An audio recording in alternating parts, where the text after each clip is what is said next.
Yo guys, and welcome back di channel HKC Page bersama Kuat Minero. Oke, salah satu anime romance yang kayaknya cukup ditunggu oleh kalangan wibu Indonesia pada akhirnya rilis juga. Anime ini berjudul Tokidoki Bosoto Roshiago de Dereru Tonari no Ariasan, atau kita singkat Roshi Dere aja gitu agar mudah ke depannya. So, bagaimana dengan reviewnya? Mungkin langsung aja kita masuk setelah intro berikut ini. 博士ページお願いします。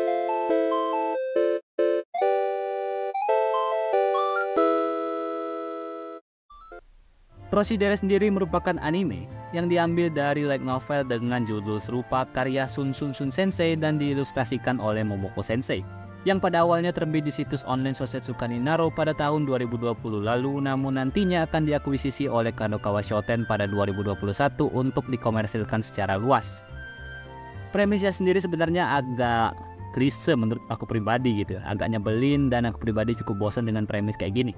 yakni seorang MC nolep dengan filosofi karakter mirip Hachiman dari Oregairu yang bernama Masachika, yang duduk di sebelah cewek cantik berambut perak asal Rusia bernama Alia di sebuah sekolah menengah atas swasta di kota mereka.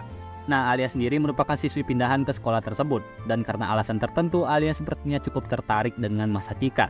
Nah, cerita sendiri nantinya akan memiliki plot di mana Alia yang terkadang salting karena tingkah Masachika. Dan nantinya Alia akan mengungkapkan perasaannya tersebut dalam bahasa Rusia dengan niatan supaya Masachika gak tahu apa yang sebenarnya Alia rasain. Nah, tapi plot twistnya di sisi lain yang Alia gak tahu adalah ternyata Masachika bisa sedikit bahasa Rusia karena dulu waktu kecil punya teman orang Rusia yang tinggal dekat rumahnya. Romansa komedi pun dimulai karena hal ini. Walaupun tadi aku bilang di awal aku cukup sebel dengan premis kayak gini, tapi setelah aku paham bagaimana anime ini ingin menyampaikan konsepnya, aku ternyata cukup suka dengan anime ini. Bagaimana konsep anime ini menyajikan suatu, bisa dibilang kayak pemantik romansa, yang mana dalam hal ini adalah Alia yang nyembunyiin feelingnya dalam suatu bentuk yang ia harap gak kentara terhadap orang yang ia sukai, tapi fakta yang ia dapat adalah sebaliknya. Itu buat aku pribadi ketawa sendiri dan cukup gemes setiap kali Alia ngelakuin hal itu. Ya, karena di sisi lain juga agak aneh sebenarnya kalau dengar aksen atau suara orang Jepang yang nge-pronounce bahasa Rusia, dimana itu kayak ngegelitik telingaku pribadi pas nonton. Bayangin aja gitu kayak tone suara orang Jepang yang cewek gitu, yang imut-imut nge-pronounce bahasa Rusia yang secara linguistik itu tajam dan kaku. Aneh tapi cukup fun sebenarnya kalau kalian tanya sama aku. Dari penayangan episode 1 anime ini aku cukup suka dengan pembawaannya. Asik untuk ditonton dan MC-nya gak senyebelin itu juga sih, paling agak keris dikit. Salah satu scene yang aku rasa agak menarik fokusku adalah pada saat flashback ke masa lalu Masachika, dimana di sini aku mencium sebuah formula yang aku rasain saat nonton Isekoi, di mana ada pengaruh masa lalu dalam romansa yang terjadi antara Alia dan Masachika di masa kini. Aku gak mau nyebutin detailnya karena takut spoiler, tapi aku yakin kalian yang udah nonton juga paham arahku kemana gitu ya. Tapi ya itu masih bisa dikatakan probabilitas lah gitu, karena aku pribadi gak baca light novelnya ya, jadi mungkin apa yang aku katakan ini hanya sebatas asumsi dan kalian pembaca LN-nya mungkin lebih tahu dari aku.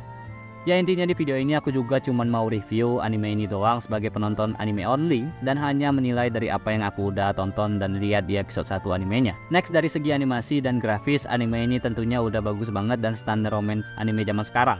Warna desain karakternya gak terlalu mencolok, ya paling desain Alia doang sih yang mencolok karena rambutnya yang silver itu.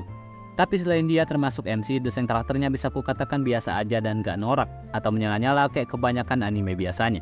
Ngomong-ngomong soal aspek desain, aku cukup suka dengan seragam sekolah pada anime ini. Tapi di sisi lain aku ngerasa kadang autornya menjadikan seragam ini sebagai suatu bentuk fanservice pada beberapa scene di animenya, dimana hal tersebut gak bisa aku tampilin.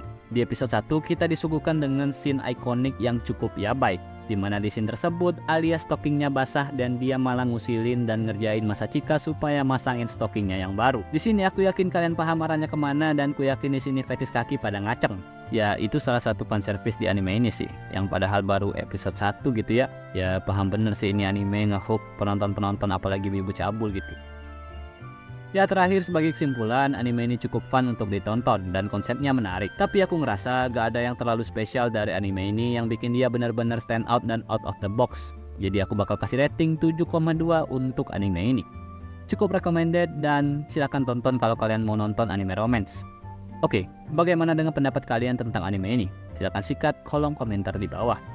Buat kalian yang mau request anime atau manga apa yang aku harus review di next video, silahkan juga komen. Segitu dulu dari aku Nero, sampai jumpa di next video and bye-bye.